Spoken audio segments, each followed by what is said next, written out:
لو تناهيتم إلى سر الحياة وصنعتم كائنا حيا نرى. اللہ فالق الحب والنوا، بے شک اللہ تعالیٰ دانے اور گٹلی کو پھاڑتا ہے. کتنا عجیب و غریب پروسیس ہے یہ. ایک چھوٹا سا دانہ آپ زمین میں ڈالتے ہیں، وہ کیسے پھٹتا ہے اور اس سے کیسے سب شاخ نکلتی ہے، پھر وہ تنا پر درخت بنتا ہے. تو یہ آٹومیٹیکلی نہیں ہو رہا، یہ خود بخود ایسے خوبصورت سافٹ ویئر بیج میں اور دانے میں انسٹال نہیں ہو رہے. اس کا کرنے والا کوئی اور ہے. اگر بیج میں یہ اور گٹلیوں میں یہ سافٹ ویئر انسٹال ہو گئے ہیں کہ وہ زمین میں جا کے تناور درخت بن جاتے ہیں، تو یہ کسی نے انسٹال کیے ہیں، یہ خود بخود نہیں ہوئے. تو اللہ فرماتے ہیں وہ اللہ وہ ذات ہے جو دانے اور گٹلی کو پھاڑتا ہے.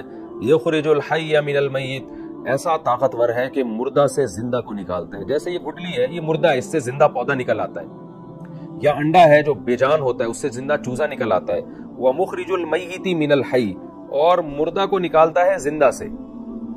اس کی بھی بہت ساری مثالیں ملتی ہیں کہ زندہ سے مردہ نکلتا ہے، مردہ سے زندہ. حیات پیدا کرنا آج تک سائنسدان اس پر، یعنی میں نے جو میڈیکل سائنس میں جو ماہر ڈاکٹرز ہیں ان سے رابطہ کیا، وہ کہتے ہیں ابھی تک حیات کو ڈیفائن نہیں کیا جا سکا کر سکے سائنسدان کی زندگی نام کس چیز کا ہے. صرف مثالیں دی جاتی ہیں، اس کو فہم کے قریب لانے کے لیے کچھ تعریفیں کی جاتی ہیں، لیکن حقیقت میں اب تک حیات، یہ میں آپ کے سامنے بول رہا ہوں، سن رہا ہوں، سمجھ رہا ہوں، یہ ہے کیا؟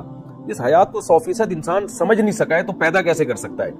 اس لیے اللہ فرماتے ہیں وہ ہے جو مردہ سے زندہ اور زندہ سے مردہ نکالتا ہے.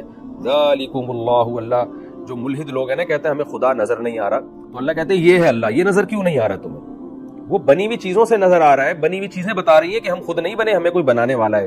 تو اللہ کہتے ہیں وہ ایسے ہے جیسے تمہارے سامنے موجود ہے. تمہاری عقل ہے کہ تم کہتے ہو ہمیں نظر نہیں آتا تو ہم ایمان نہیں لے کر آئیں گے. ذالکم اللہ، یہ ہے تمہارا اللہ. فَأَنَّا تُؤْفَكُونَ، اسے چھوڑ کر تم کہاں پھرائے جا رہے ہو؟ یہ بھی دیکھیں قرآن کا انداز ہے. قرآن یہ نہیں کہہ رہا کہ اس اللہ کو چھوڑ کے تم جا کہاں رہے ہو، بلکہ قرآن یہ کہہ رہا ہے کہ تمہیں کون ہے جو ادھر سے ہٹا رہا ہے. یعنی کوئی پروپیگنڈا ہے جس سے تم متاثر ہو، کوئی شیطان ہے جس سے تم متاثر ہو، وہ شیطان تمہیں ہٹا رہا ہے یا ماحول تمہیں ہٹا رہا ہے.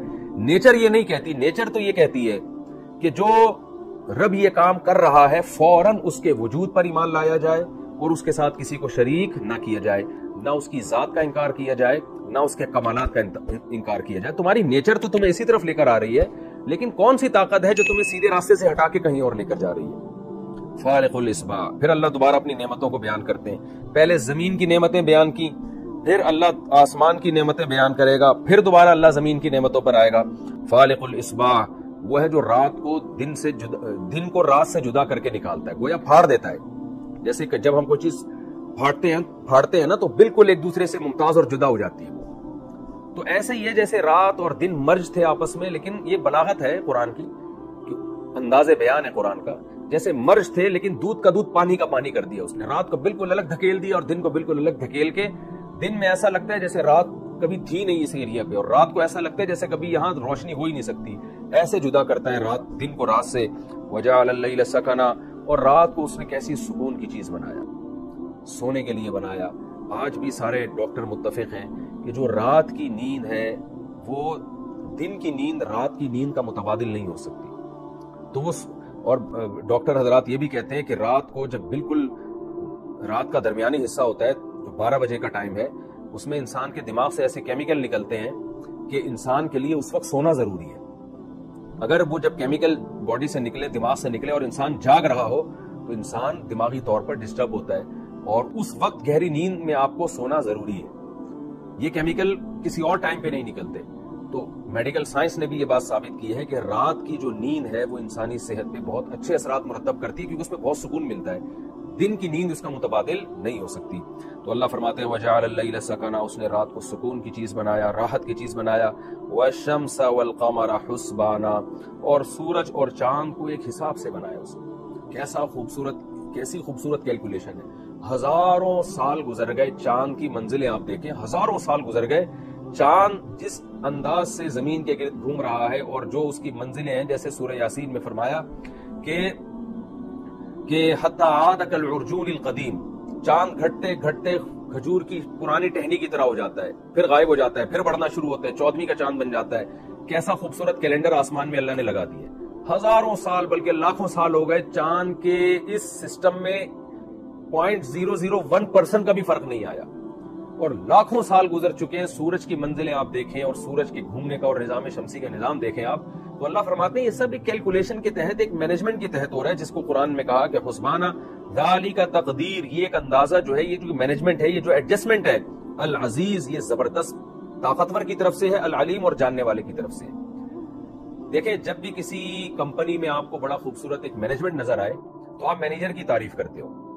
یعنی جب بھی آپ کسی ادارے میں خوبصورت سسٹم دیکھتے ہیں نا کہ بڑا پیچیدہ نظام ہے لیکن بڑے بہترین طریقے سے چل رہا ہے, مینجمنٹ بہت اچھی ہے, تو آپ 3 باتوں پر ایمان لے کر آتے ہو. 3 باتیں آپ بغیر دیکھے مانتے ہو. نمبر 1, اس کا کوئی مینیجر ہے. یہ بات چاہے وہ مینیجر آپ نے نہ بھی دیکھا ہو لیکن آپ مانو گے کہ یار یہ ہر چیز سسٹمیٹک ہے, اس کا مطلب یہ سسٹم کسی نے بنایا ہے. تو ایک تو آپ اس پر ایمان لاؤ گے کہ یہ خود بخود نہیں ہے, کوئی مینیجر ہے, کوئی مینجمنٹ ہے جو اس کو مینیج کر رہی ہے. ایک تو اس پر. نمبر 2, جو مینجمنٹ ہے وہ پاورفل ہے, اس کا آرڈر چلتا ہے, کیونکہ اگر مینیجر کے پاس اختیارات نہیں ہوں گے تو نیچے مینجمنٹ ختم, سارا نظام درم برم ہو جائے گا, ہر آدمی اپنی چلائے گا, اور اس کے پاس پاور ہی نہیں ہے تو وہ کہاں سے. تبھی تو دیکھیں ہر کمپنی میں مینیجر کو ایک طاقت دی جاتی ہے, ایک پاور دی جاتی ہے, اس کو اختیارات دیے جاتے ہیں. تیسری چیز آپ یہ بھی بغیر دیکھے ایمان لے آؤ گے کہ مینیجر کے پاس نالج بھی ہے, علم بھی ہے, اسے پتا ہے کہ کمپنی میں کون غیر حاضر ہے, کون حاضر ہے, کون سی چیز کہاں رکھی ہوئی ہے, وہ کیمرے کے ذریعے یا کسی بھی طریقے سے سب احوال سے باخبر ہے. کیونکہ صرف پاور کا ہونا کافی نہیں ہے, طاقت کا ہونا کافی نہیں ہے, اگر آپ کے پاس علم نہیں ہے تو بھی نظام تباہ و برباد ہو جائے گا. تو چھوٹی سی کمپنی میں ہم جب دیکھ کے یہ اندازہ لگا لیتے ہیں کہ مینجمنٹ بتا رہی ہے کہ کوئی مینیجر بھی ہے, وہ مینیجر پاورفل بھی ہے, وہ مینیجر صاحب علم بھی ہے, تو اتنی بڑی کائنات کو دیکھ کے یہ کیوں اندازہ نہیں لگایا جا سکتا کہ جب 13 لاکھ گنا بڑا سورج ایک لاکھوں سالوں سے ایک خاص رفتار سے زمین اس کے گرد گھوم رہی ہے, اور وہ بھی ایک جگہ موو کر رہا ہے, سارے ستارے سیارے حرکت کر رہے ہیں, اور ایک ان میں کوئی بڑا فساد پیدا نہیں ہوتا, اور یہ کیلکولیشن کے تحت یہ سب کچھ ہو رہا ہے. تو یہ سارا نظام دیکھ کے ہم یہ کیوں, پھر زمین کے اندر آپ دیکھیے ایک چھوٹا سا بیج آپ زمین میں دفن کرتے ہیں, وہ بیل بن کے, پودا بن کے, پھل بنتے ہیں, پھول بنتے ہیں, پھر پھل بنتے ہیں, پھر اس کے اندر وہی بیج ہوتا ہے, ان کو دوبارہ ہوگا زمین میں ڈالو گے, وہی پروسیس ہزاروں سال سے, وہی جیسے زمین ہزاروں سال سے سورج کے گرد گھوم رہی ہے, ایسے ہی بیج بھی گھوم کر دوبارہ بیج بن جاتا ہے ایک پروسیس کے تحت. تو یہ سب کچھ دیکھ کر ہمیں یقین کیوں نہیں آتا کہ یہ کائنات اور یہ سارا سسٹم خود بخود نہیں ہے, اس کا کوئی چلانے والا ہے, اور چلانے والا بہت پاورفل ہے, اور اس کے پاس علم بھی ہے. تو یاد رکھیں معبود میں, بادشاہ میں, ملک میں 2 صفات کا ہونا ضروری ہے, اس کے بغیر کسی کو حکومت قابو نہیں ہے. ایک صفت پاور ہونی چاہیے, نمبر 2 اس کا علم کامل ہونا چاہیے. اس لیے قرآن اللہ کی ان 2 صفات کو بہت زیادہ ہائی لائٹ کرتا ہے. بلکہ قرآن کی جگہ تو آیا اللہ نے اس کائنات کو بنایا اس لیے 28 کے بارے میں, لِتَعْلَمُوا أَنَّ اللَّهَ عَلَىٰ كُلِّ شَيْءٍ قَدِيرٌ, تاکہ تمہیں پتہ چل جائے کہ اللہ کو ہر چیز پر قدرت ہے, وَأَنَّ اللَّهَ قَدْ أَحَاطَ بِكُلِّ شَيْءٍ عِلْمًا, اور اللہ کا علم بھی کامل ہے. تو اللہ نے اپنی 2 صفات کو ثابت کرنے کے لیے اس کائنات کو بنایا ہے کہ میں پاورفل ہوں, نمبر 2 میرا علم کامل ہے. وَهُوَ الَّذِي جَعَلَ لَكُمُ النُّجُومَ لِتَهْتَدُوا بِهَا فِي ظُلُمَاتِ الْبَرِّ وَالْبَحْرِ, وہ اللہ وضاحت ہے جس میں تمہارے لیے ستاروں کو بنایا تاکہ تم خشکی اور سمندر کے اندھیروں میں سیدھے راستے کا پتہ چلاؤ جہاں تمہیں جانا ہے. دیکھیے اللہ نے آدم علیہ السلام کو زمین میں پیدا کیا نا, بنایا, اور ماحول کے ذریعے نسل بڑھائی. تو اللہ چاہتے تھے کہ یہ پوری زمین کو انسانوں سے بھر دیں. زمین پیکج, زمین میں جو خزانے دفن ہیں وہ ایک مخصوص جگہ پہ تو نہیں ہے, تو بکھرے ہوئے, تو انسان ان تمام خزانوں سے فائدہ اٹھائے.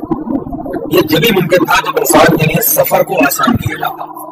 اب ہزاروں سال سے تو جو آج کے جدید طریقے ہیں سفر کے ایجاد نہیں ہوئے تھے, تو اس لیے اللہ نے ایسے جانور بھی پیدا کیے, کچھ جانور ایسے پیدا کیے جو پہاڑوں میں سفر کر سکتے ہیں, کچھ ایسے پیدا کیے جو ریگستانوں میں سفر کر سکتے ہیں, تاکہ ان کی پشت بیٹھ کے انسان دور دراز سفر کر سکے.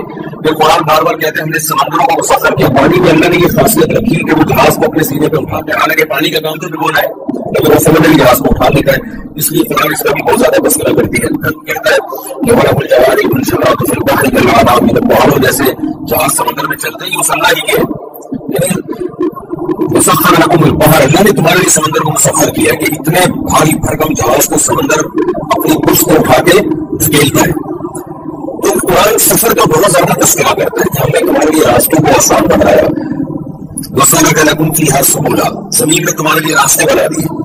تو اس سے پتہ چلتا ہے کہ اللہ کا اللہ تعالیٰ یہ چاہتے تھے کہ پوری زمین انسانوں کے استعمال میں آئے اور دنیا میں بہت سارے دور دراز ملک آباد ہو. تو میں نے جیسے عرض کیا کہ جبھی ممکن تھا جب سمندر کے اندر بھی صلاحیت رکھی جائے کہ وہ جہاز اپنی اس پہ بٹھا کے گھما سکے, جب خشکی میں بھی یہ صلاحیت رکھی جائے کہ اس میں راستے بنائے جائیں. تو اسی طرح ایسے جانور بھی پیدا کیے جیسے میں نے عرض کیا کہ جو کچھ جانور ریگستانوں میں چلتے ہیں, کچھ پہاڑوں پہ چلتے ہیں, کچھ تیز رفتار ہوتے ہیں. اس کے ساتھ ساتھ اللہ نے ہمیشہ سے اس کا بھی انتظام کیا ہے کہ ان یعنی علامتیں ایسی بنائی ہیں ہمیشہ سے کہ انسان ایک منزل تک پہنچنا چاہے تو وہاں پر پہنچ سکے.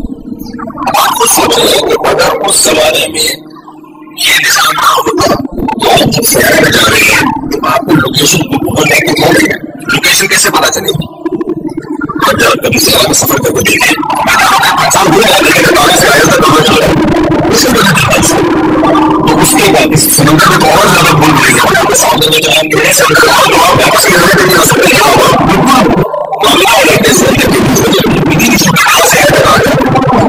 اس زمانے میں واحد راستہ یہ ہے کہ اللہ تعالیٰ نے سب جو گردشیں رکھی ہے اس میں نظام بنایا ہے. وہ بھی ایسا زمینی سسٹم ہے کہ سفر کیا کرتے تھے کہ سردیوں میں جنوری کے مہینے میں یہ ستارہ یہاں ہوتا ہے, اس سے چل رہے ہیں یہ ستارہ ستاروں کی منزل پورے سلسلے کی حاصل ہوتی ہے. آج بھی ایسا, آج اسی کو فلکیات کا نام دے دیا گیا, کیلکولیشن کر کے سب کی جو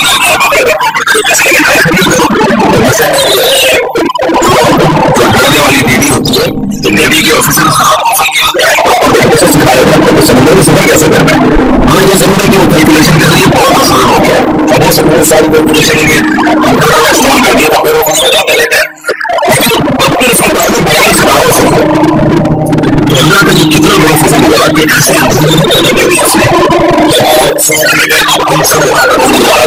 ہمیشہ ستاروں کا نام بنائے ہوئے کہ ان ستاروں کا بیٹا اس وقت بھی لوگ سفر کیا کرتے تھے اندھیروں میں ہم سفر کرتے ہیں اور سینکڑوں کلو میٹر دور کا فاصلہ ستاروں کی نظام کی وجہ سے ایک سے وہی پہنچنے کی جگہ انہوں نے جانا ہوتا تھا.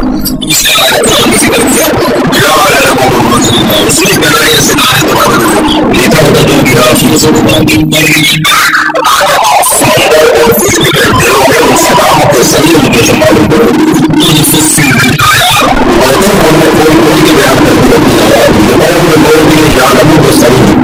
جو چیز کو جاننا اچھا کیا ہے ہمارا فائدہ کس میں نقصان کس میں اللہ وزاد ہے جن کو آدم کہا جاتا ہے یہ اللہ کی بڑی بڑی قدرت ہے بنایا اسے کہ تم میں سے ہر شخص کے لیے ایک جائز طرح ہے اور ایک مسلمان ہے امانت دار ہے. امانت دار ہوتے ہیں اس میں کہتا ہے انسان اس کی اس آیت کے مختلف مفہومیات جو آگے میں نے بیان کیا ہوئی ہے کہ جب انسان اپنے باپ کے نطفے کی شکل میں چھوٹا ہوتا ہے اور جب چھوٹے اس کو قرآن نے مسلم کہا کیا فرمایا تمہیں دن کے لیے جو باپ کے کچھ فوٹو ہوتے ہیں باپ کے سارے باپ کے بہت فوٹو ہوتے ہیں مستقل میں جائے جا رہا ہے ماں کا یہ پروسیس اللہ کی ہوتی ہے آنے کو کہا ہے وہ کس کو ایسا ہے اس کے بعد باپ کے ایک جسم کے طور پر یسون کے طور پر ہوتے ہیں جو میری باپ کا باپ کی میری تمہاری کمانے کا ہے اس کو وہ کھانا ہے اور پھر وہاں سے تو جانے لگے قرآن میں ایک دوسری جگہ پہ لوگ ہم کو لگے اس وقت سے تعبیر کی ہے اور سے تعبیر کی ہے جناب مریم سے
ہوا و حرص والا دل بدل دے،